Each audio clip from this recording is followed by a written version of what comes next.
Life has a way of revealing people's true colors when money enters the picture. I'm Emma, and this is the story of how my stepsister Sarah's greed destroyed our family, or so she thought. Growing up, I always tried to welcome Sarah and her mother Linda into our lives after my father remarried. When they first moved in, I was 12 and Sarah was 14. I still miss my own mother terribly. She had passed away from cancer 2 years earlier. But I wanted to make things work.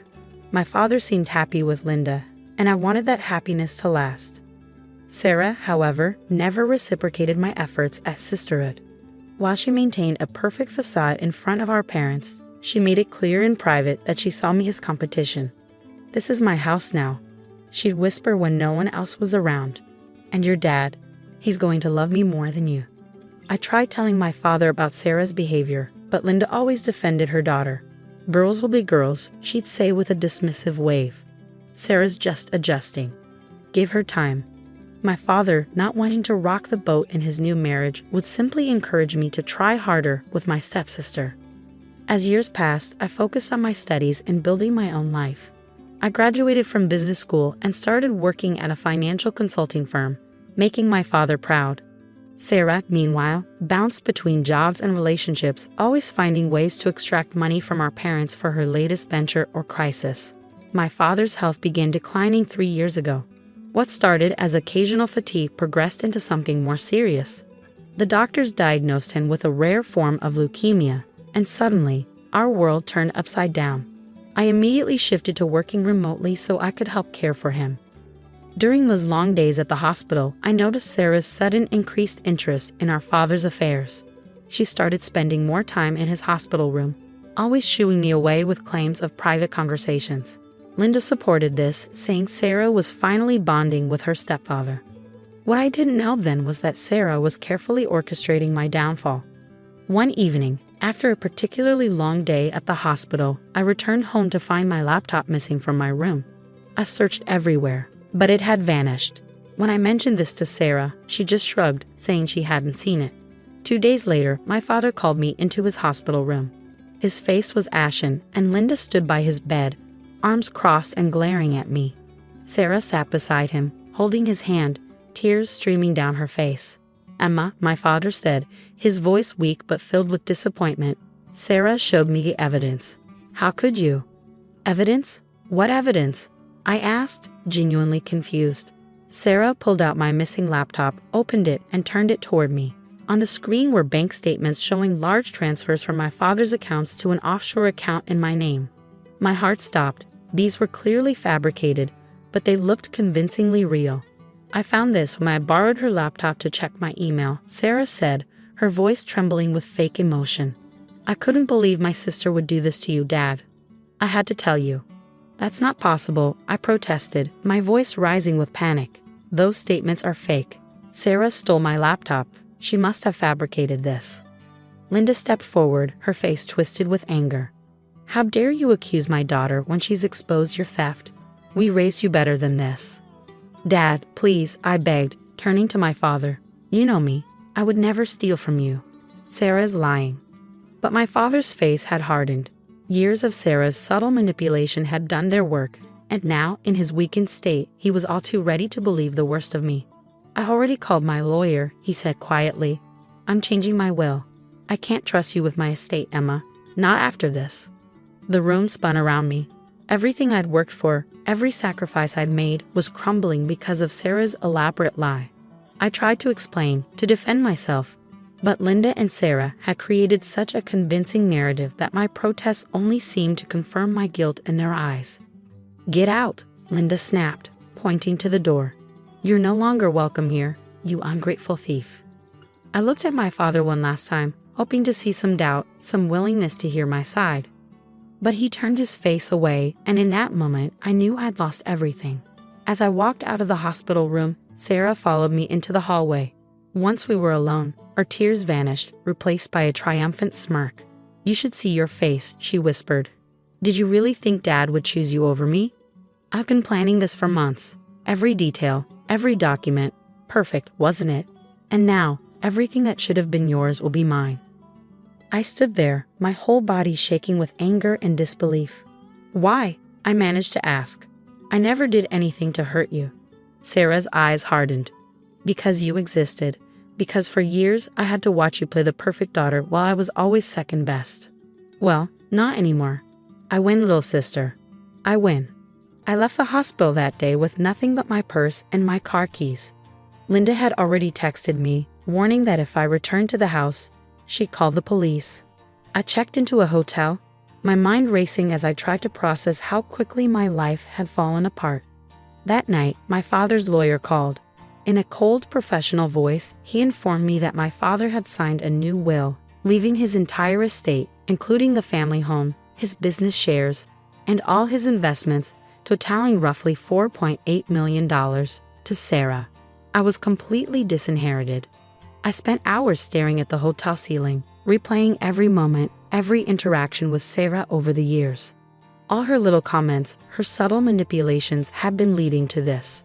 She'd played the long game, and I'd never seen it coming. But as I lay there, something my father had once told me came flooding back. In business and in life, Emma, he'd said, always keep proof of your integrity. Sometimes the truth takes time to surface, but it always does. A small smile crossed my face as I remembered something else. Something Sarah didn't know about. My father's old safety deposit box at the bank. He'd given me access to it years ago, and inside was evidence that would turn Sarah's perfect plan on its head. But I had to be patient. Let Sarah think she'd won. Let her believe her victory was complete. Because sometimes the sweetest revenge is the one you don't see coming until it's too late. Tomorrow, I would start gathering my resources and planning my next move. Sarah thought she'd taken everything from me, but she'd forgotten one crucial detail. I was my father's daughter, and he taught me well. This wasn't over, not by a long shot. 3 months passed after my father's death. I spent that time living in a small apartment, carefully avoiding any contact with Sarah or Linda, while they basked in their apparent victory. Through mutual friends, I heard about their extravagant spending. Sarah had already started renovating the family home, replacing everything that held any memory of me or my mother. But today was the day everything would change.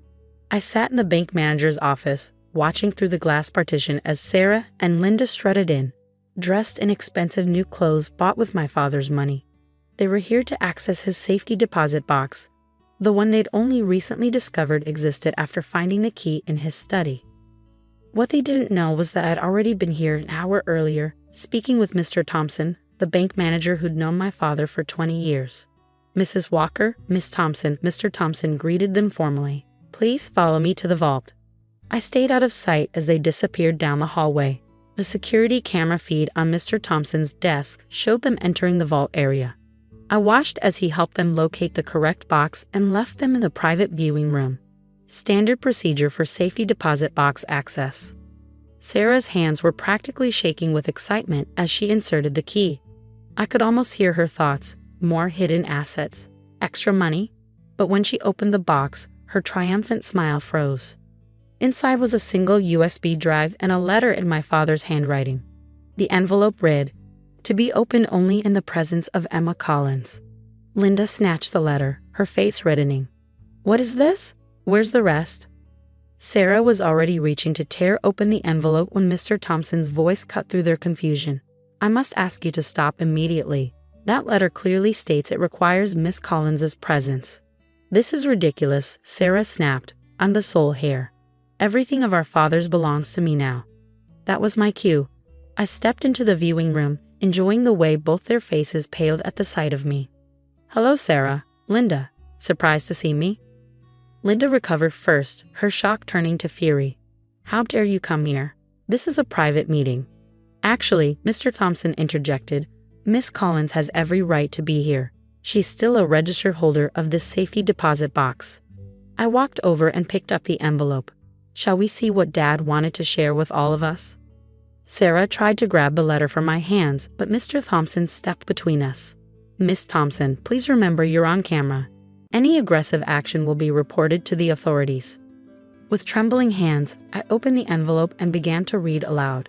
My dearest Emma, if you're reading this, then my worst fears have come true. I know about Sarah's plan to frame you for theft. I discovered her scheme weeks ago when I overheard her talking on the phone about forged bank statements. At first, I couldn't believe it. I wanted to confront her immediately, but then I realized this was my chance to know the truth about both my daughters. I decided to play along to see how far Sarah would go. The USB drive in this box contains security camera footage from my home office showing Sarah breaking in late at night, accessing my computer, and creating the fraudulent documents. It also has recordings of her phone conversations with a hacker she hired to create the fake bank statements. Emma, my brave girl, I'm so sorry for doubting you, even briefly. By the time you read this, I'll have already signed a new will, the real one, hidden with my lawyer, Mr. Davidson. The will Sarah thinks she benefits from is a fake, part of my own plan to expose her true nature. My entire estate, all $4.8 million, belongs to you, as it always should have. The will Sarah has is worthless. Love, Dad. The color drained from Sarah's face as I read. Linda gripped the table for support, her knuckles white. I looked up from the letter, meeting Sarah's terrified eyes. You really should have been more careful about where you made your phone calls, Sarah. Did you really think Dad's office wasn't monitored? You're lying, Linda sputtered. This is a trick. I pulled out my phone and played a video of security footage showing Sarah in our father's office late at night, hunched over his computer. Her voice came through clearly. Yes, I need the bank statements to look perfect. Emma has to lose everything. Sarah lunged for my phone, but Mr. Thompson was faster, stepping between us again. I've already sent copies of everything to the police, I said calmly. They're very interested in wire fraud and inheritance fraud cases, you know.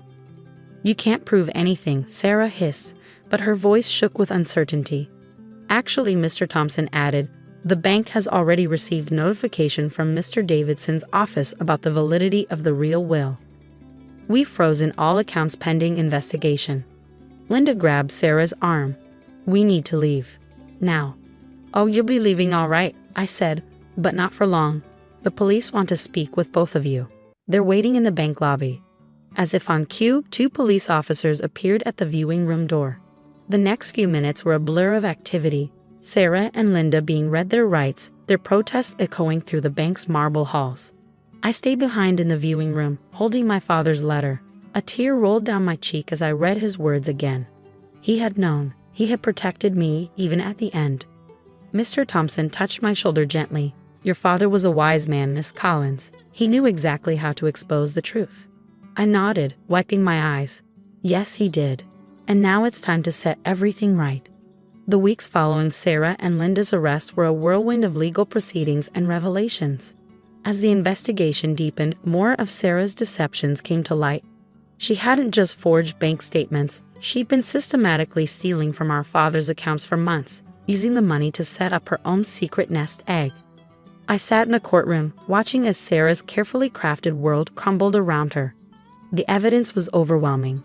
The security footage, recorded phone calls, bank records showing her theft, and even testimony from the hacker she'd hired, who'd struck a plea deal to testify against her.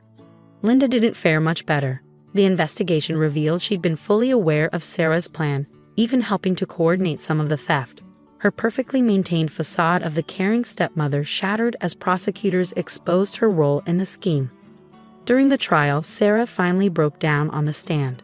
It wasn't fair, she screamed, mascara running down her face.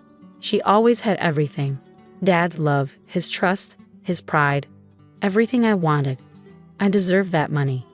The judge was unmoved. Miss Thompson, your actions show a calculated effort to destroy your stepsister's life for personal gain. This court sentences you to 8 years in prison for fraud, theft, and conspiracy. Linda received 5 years for her role as an accomplice.